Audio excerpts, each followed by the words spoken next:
سلام و درودی خیش نیسارتان، همدیاران، دوستان و استادان عالی قدر.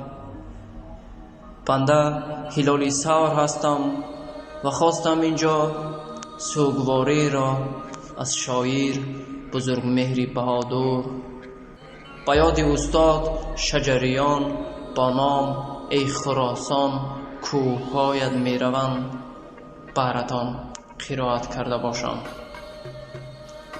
ای خراسان مادری بیچارم، ای خراسان مادری بیچارم، داغ‌های سینه کی کم می شوند، داغ‌های سینه کی کم می شوند. مرگ فرزندان خود ساده مگیر، از زمینت کوه‌هایت می روند. ای خراسان مادری آوارم، عاشقانت گریه را سر کردند، عاشقانت گریه را سر کردند.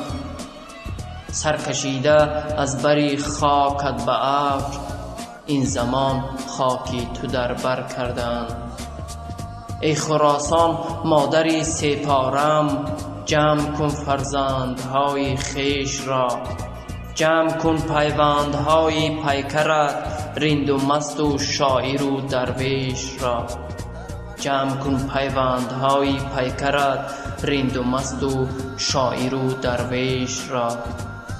ای خراسان مادری غمخوارم، دستها بر دامن امداد زن، یک به یک با نام کاوه‌زاده ها، یک به یک با نام کاوه‌زاده ها، از دماوند آتشین فریاد زن، از دماوند آتشین فریاد زن. ای خراسان مادری بیچارم، داغ‌های سینه کی کم می شوند.